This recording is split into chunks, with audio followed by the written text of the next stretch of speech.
Yang saya hormati tuan rumah Pak Haji Yosi Yadi dengan keluarga, para tokoh masyarakat, ketua RT, juga dari RT 01 sampai 05, juga rombongan saya nih, Pak RW 01, Pak Haji Jayadi, sahabat saya, ibu-ibu sekalian.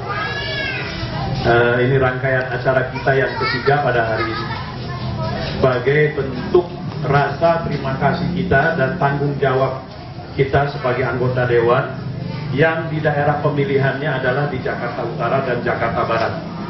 Karena saya pemilihannya dulu di sini dan di Jakarta Barat, DKI 3. Sejak akhir 2009 yang lalu, saya sejak dilantik diamanahkan di Komisi 7.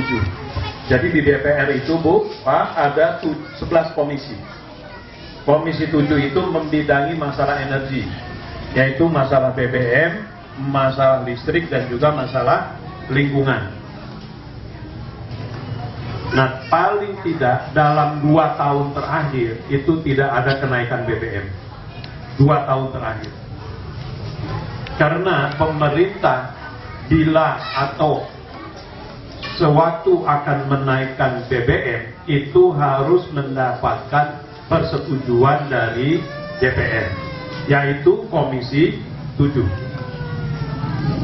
Juga demikian, sewaktu pemerintah ingin menaikkan harga listrik, biasa disebut dengan TDL, tarif dasar listrik, itu harus mendapatkan persetujuan dari DPR, dalam hal ini adalah Komisi 7.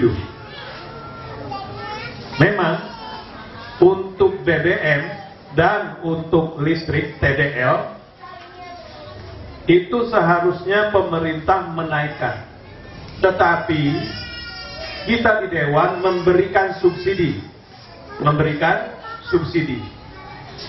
sehingga tahun 2010 tidak ada kenaikan karena subsidinya kita cukupkan. Kemudian tahun 2011 juga kita berikan subsidi, baik untuk listrik maupun untuk BBM, tidak naik juga. 2011 pun juga kita berikan subsidi. Tahun 2012 ini kita putuskan di 2011, akhir 2011, 2012 tidak boleh naik. Dan itu tertuang dalam undang-undang. Jadi siapa yang menaikkan BBM itu sama juga melanggar undang-undang. Besaran subsidinya, BBM itu diberikan subsidi 273 triliun. 273 triliun. Jadi bisa dibayangkan 273 juta. 273 juta. Karena 1 triliun itu sama dengan 1 juta miliar, 1.000 miliar, atau 1 juta. Itu nolnya 12, 1 triliun itu. Jadi 273 triliun itu nolnya 12. Ya. Itu kita berikan dengan persetujuan Dewan agar BBM-nya tidak naik. Listrik juga demikian. Listrik itu kita berikan subsidi 90 juta. 90 triliun, maaf. 90 juta. Itu yang diberikan. Supaya apa? Supaya tidak naik di 2012. Tetapi ibu-ibu sekalian, di awal Februari yang lalu, baru 2 bulanan yang lalu, tiba-tiba pemerintah ingin merubah. Tiba-tiba pemerintah ingin mengurangi subsidi. Karena itu pemerintah harus meminta izin kepada Dewan. Dan dalam 2 bulan terakhir, itu terjadi perdebatan panjang di Dewan. Dan juga mungkin ibu-ibu lihat di televisi, di media, di koran, terjadi demonstrasi di mana-mana.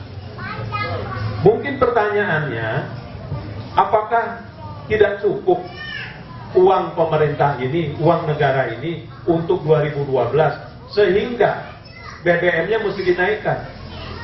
Jawabannya, dananya cukup, dananya ada. Tidak perlu menaikkan, pembangunan berjalan. Nah mungkin pertanyaan, kenapa sih mau dinaikkan? Nah itu, karena dengan menaikkan BBM itu akan ada dampak-dampak lain. Seperti pemerintah ingin membangun infrastruktur, ingin membangun jembatan dan lain sebagainya. Dananya sudah ada, tetapi pemerintah ingin lebih lagi. Dan biasanya yang seperti itu, proyek-proyek seperti itu, banyak sekali penyelewengan yang terjadi. Karena itu salah satu yang alasan kita tidak setuju di Dewan untuk pemerintah ingin menaikkan BBM. Selain kenaikan BBM itu akan berdampak, berakibat kepada seluruhnya. Sembako akan naik, itu jelas. Listrik juga akan naik. Semua naik, karena semua itu bertumpu kepada BBM. Dan sebetulnya pemerintah kalau tidak menaikkan BBM di 2012 ini, itu pembangunan tetap berjalan. Itulah yang mendorong pemerintah untuk mengajukan, dan terjadi perdebatan panjang di Dewan. Kurang lebih 2 bulan terakhir ini. 3 minggu terakhir itu biasanya kita rapat dari pagi sampai pagi lagi. Atau dari siang sampai pagi lagi rapat. Minimal jam 1 baru pulang. Itu hampir tiap hari ibu-ibu. Dan dalam mengemban amanah yang ibu-ibu berikan kepada saya berusaha. Tetapi apa mau dikata, kalah di dalam voting. Ya, satu-satunya partai koalisi yang berseberangan dengan koalisi hanyalah PKS. Karena kita PKS ingin berkoalisinya dengan suara rakyat. Kurang lebih 3 bulan yang lalu, 2 bulan yang lalu saya bikin survei. Survei untuk seluruh Jakarta, 1.200 orang kita ambil responden. 98% tidak setuju BBM naik. 98%. Yang setuju naik hanya 2%. Dan itu pasti orang yang sangat kaya. Kenapa? Kalau BBM naik berdampak kepada seluruhnya. Buat orang kaya pun juga berdampak. Kalau misalnya dia pengusaha, dia punya pegawai, dia harus menaikkan gaji pegawainya. Tetapi hanya 2% yang setuju dengan kenaikan BBM. Sangat sedikit sekali. Dan itulah yang akan dipaksakan oleh pemerintah. Sehingga terjadi voting. Ya mohon maaf ibu-ibu, kita kalah di dalam voting. PKS menolak, kemudian ada partai lain, PDIP juga menolak, Gerindra menolak, Hanura menolak. Yang lainnya, mau partai Islam, mau partai yang bukan Islam, semuanya setuju BBM naik. Semuanya setuju menyusahkan rakyat. Karena BBM naik pasti rakyat susah. Terutama rakyat yang paling bawah. Sedangkan di Indonesia ini lebih dari sekitar 40%. Dan yang 18,5% lagi, 18,5 juta penduduk itu kategori sangat miskin. Sekitar 30% dalam garis kemiskinan. Itu yang paling berdampak. Saya juga nggak tahu kenapa pemerintah ngotot sekali ingin menaikkan BBM.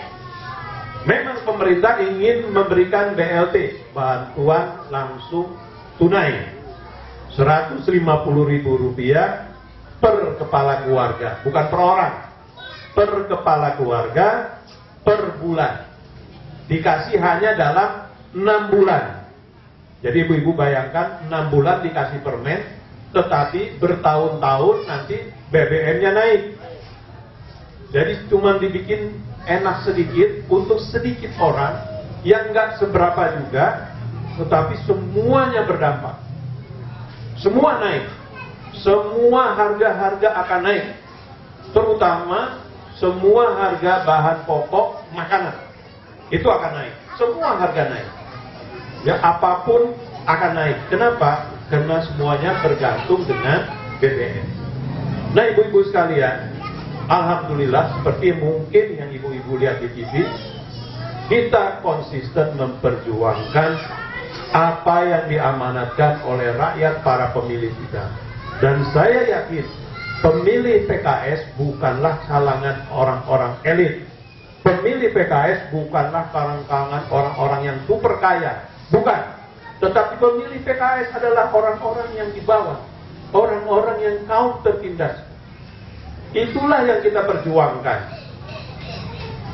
Dan mudah-mudahan tolong dibantu doanya Bapak dan Ibu-ibu sekalian, agar kita tetap bisa konsisten memperjuangkan aspirasi, keinginan daripada ibu-ibu sekalian. Karena tanggal 1 Juli besok itu akan naik BBM. Ya, kan ada dua opsi di televisi ya. Satu, opsi pertama adalah menolak sama sekali menolak. Opsi yang kedua adalah memberikan wewenang kepada pemerintah untuk menaikkan BBM kalau harga minyak dunia 15% dari harga minyak di Indonesia. Dan itu dalam hitungan saya besok bulan Juli itu akan terjadi. Karena kita punya hitung-hitungan. Tadinya 3 bulan, artinya 1 April besok kemarin itu akan naik. Tetapi akhirnya ditunda oleh pemerintah. Ditunda 3 bulan. Jadi tanggal 1 Juli. Nah, mudah-mudahan menjelang 1 Juli kita fight terus. Kita akan berusaha untuk pemerintah tidak menaikkan harga BBM. Karena pemerintah di Dewan itu dibantu oleh partai-partai yang setuju menyengsarakan rakyatnya sendiri. Jadi ada beberapa partai setuju BBM naik. Itu sama juga dengan setuju menyengsarakan rakyatnya. Karena kenaikan BBM itu tidak akan berdampak kepada kesejahteraan rakyat. Nah, saya mohon doanya ibu-ibu sekalian, doa restunya agar tetap istiqomah, tetap konsisten memperjuangkan apa yang menjadi aspirasi dari bapak-bapak dan ibu-ibu sekalian. Itu saja yang bisa saya sampaikan. Mohon maaf kalau ada kata-kata yang kurang berkenan. Billahi taufiq wal hidayah. Wassalamualaikum warahmatullahi wabarakatuh.